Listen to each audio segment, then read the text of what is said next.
What's up, guys? It's me, Norlo Bomber, and today we have some extra little bit of Kingdom Hearts news to go over. I honestly am not expecting any more Kingdom Hearts news after this. I wasn't even expecting this today. I just expect, you know, Tai Yasue, Tetsuya Nomura to just keep their mouths shut until Kingdom Hearts 3 comes out, but I guess it's not the case. Tai Yasue was actually in an interview and was discussing different things about the game, attraction flows, working with Nomura, and a mechanic in Kingdom Hearts 3. So I won't go over every little bit for the... You know what? I actually will. So the first question for this interview was, it's been over a decade since the release of Kingdom Hearts 2.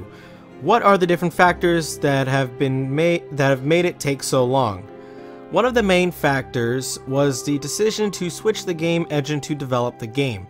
Our current engine is great in terms of developing high-end AAA titles, but because there was a change in technology and workflows, it took some time for the team to adapt and adjust. So that's one big thing why, since the announcement in 2013, we're only just now about to get the game at the beginning of 2019. And, you know, people who were paying attention to the development of Kingdom Hearts 3 know a big factor of why it took so long. And, you know, Kingdom Hearts 3, Nomura didn't even know if he was going to make Kingdom Hearts 3 after Kingdom Hearts 2. So it's not like they were developing Kingdom Hearts 3 since Kingdom Hearts 2, which some people believe, but that's completely wrong. But still. Next question.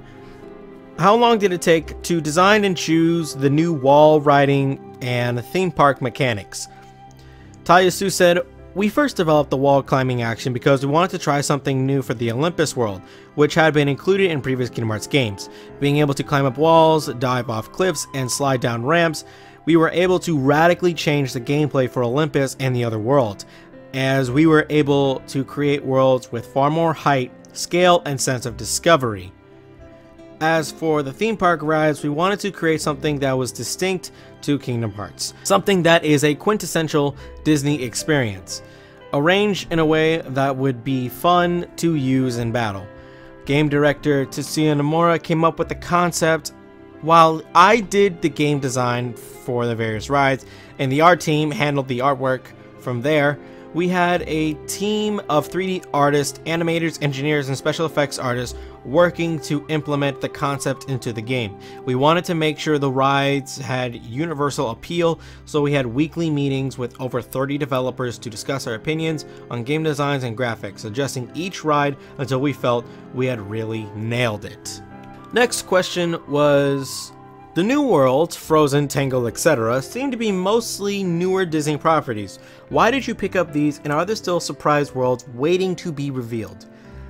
There are a lot of good, logical reasons for picking up new Disney properties, like appealing to a wider audience, but honestly, the main reason we picked new worlds such as Frozen and Tangled was because they excited us. In terms of gameplay, there's a lot of unique and crazy things that you can do with a snowman that keeps on talking after having his head removed from his body, or a princess with super long golden hair.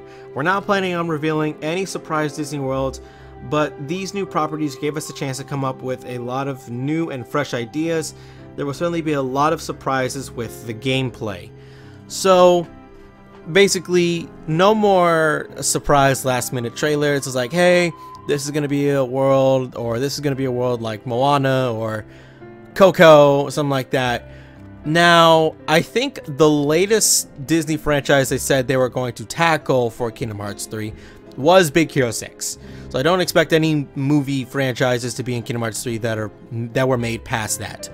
But there could be some other Disney. I don't know how to fully interpret this. Is he saying that there'll be no more trailers or no more surprise Disney worlds just at all in the game? Did he already reveal all the worlds? Just interpret it how you will, I guess. So next question. What was it like working on Kingdom Hearts 3? It was similar to a roller coaster experience with a lot of ups and downs and wild turns. Although at times it was a difficult and stressful experience, It was always exciting because we had a huge development team with specialists in so many fields. We had technical animators working full-time on hair engineers. We had technical animators working full-time on hair, engineers who could calculate and code the realistic movements of waves, and special effect designers who created dust particles in the air that would react to the movement of the characters. We even had an expert who made dandelion seeds look extra fluffy. It's so fluffy! So, and I guess that's also another reason why Kingdom Hearts 3 took so long, because as we all know at this point, Kingdom Hearts 3 is going to be a massive game. It's going to be huge, which, you know, that takes a while to make. That takes a long time to make, especially even if you have a big team, and especially if you go through what Kingdom Hearts 3 went through in development, which, as you should know, in 2014 they decided to completely switch engines, so they basically had to start from scratch after already having a year and a half work completed. So there's that. Next question. What limitations or expectations were put on you by Disney when working the attraction flow system to the game?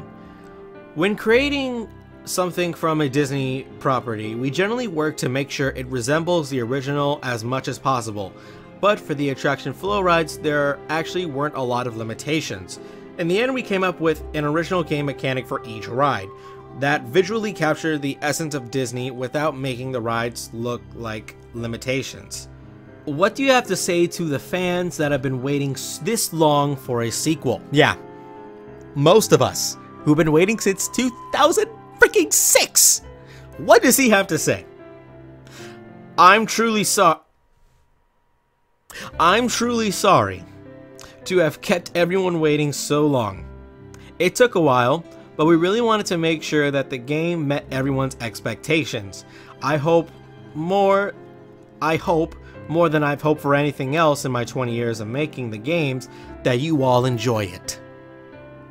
Well, thank you, Tai Yasue. You threw us a proper apology bone. I will accept it like the smut who buys your games like I am. 12? Almost 13 years. And we are just now getting the apology.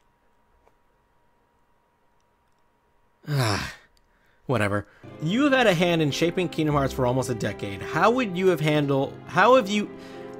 you handled expanding the world of Tetsuya Nomura?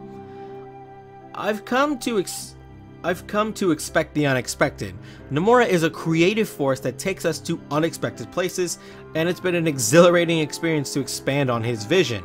He has a lot of unconventional ideas like the LCD minigames that took us by surprise.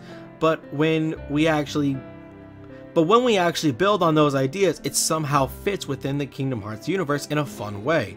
It has taken some getting used to, but I've learned to just trust his ideas and run as far as I possibly can with him.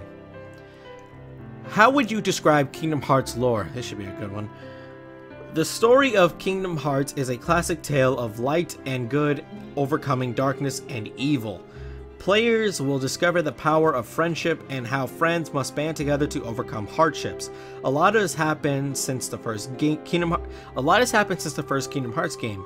So for those who are new at playing Kingdom Hearts, we have a memory archive feature in Kingdom Hearts 3 that will explain the basic outline of the story throughout several short movies. So this is actually kind of big, because this is kind of similar to Dream Drop Distance. So if you guys don't know, if you haven't played Dream Drop Distance, in DDD, once you hit a certain point in the game and someone possibly makes a reference to a past game, you would unlock an archive. And with the archives, you can basically read a Spark Notes version of each Kingdom Hearts game. So basically Kingdom Hearts 1 all the way to Coded. And you know, they did an okay job at you know, for the newcomers who say their first Kingdom Hearts game was DDD, and it's like, okay, what happens in this game? What happens in the first Kingdom Hearts? What happens in this one? So that's actually does a pretty good job. So Kingdom Hearts 3 is going to get a similar treatment since it is the end-all, be-all of the Xehanort saga.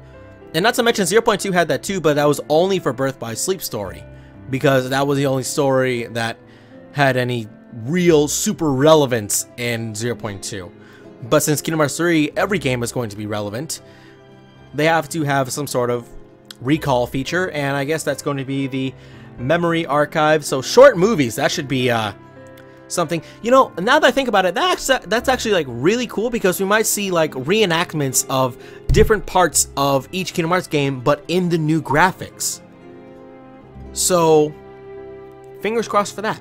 How is Kingdom Hearts 3 going to stand out from the spin-off games released over the past decade? Sheer scale and accessibility. Kingdom Hearts 3 stands out from the spin-off games because there's so much variety in terms of gameplay. The game doesn't force you to play in a certain style, and players can beat enemies using any weapon, action, or system that they personally like. I don't know of any other game where you can summon theme park rides, have your weapon dynamically transform, ride several types of robots and a pirate ship, explore underwater caves, fight alongside toys, become a monster, create your own spaceship, collect recipes, and cook French food, and play over 20 old-school 2D LCD games while exploring the vast 3D environments. This game is a celebration of gaming, old and new. Tai Yasue is saying basically, suck it, spin-off games. Sorry, got a little bit emotional there. What is your favorite part of the game? So, we can all guess Tai Yasue's already played through all of Kingdom Hearts already, or all of Kingdom Hearts 3.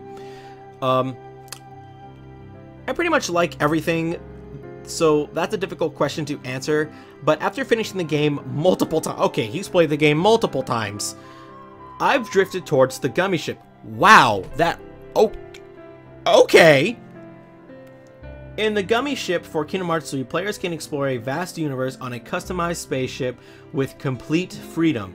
There's a whole bunch of hidden treasures to be found and secret enemies to be fought, but I personally like the edit feature of the gummy ship the most.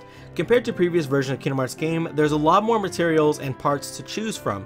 You can attach unique skins such as denim, cardboard, fire, and cheese, and attach cute figures such as kittens and puppies. Don't ask me why I'm currently trying to make a flying ramen stand that shoots fireballs.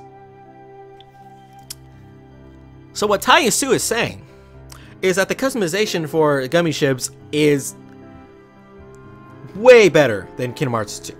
Because Kingdom Hearts 2's customizable gummy ship was actually pretty good. But apparently, I can do a whole lot more with Kingdom Hearts 3. You already know I'm gonna make a strip club with fire cannons, and it's gonna blast everything in a 10-mile radius. Sorry. I'm going to make a perfectly good Christian gummy ship that will destroy anything in a 10-mile radius. Well guys, that's the whole interview. Again, I don't expect any other Kingdom Hearts news to come out. Although, if it does come out, I will definitely report on it. I'm not going completely off the grid on all Kingdom Hearts stuff or all internet stuff until around the 24th or 25th, because that's when Kingdom Hearts 3 comes out in Japan. But before that, I can definitely report on any news, but I don't expect any more. You can see this all on KH13 and possibly KH Insider. I'll leave a link in the description below, so check it out for yourselves. Hope you guys enjoyed this. Hope you guys rate, comment, and subscribe. Check out my Twitter and my Twitch. This has been Low Bomber, and I'm out.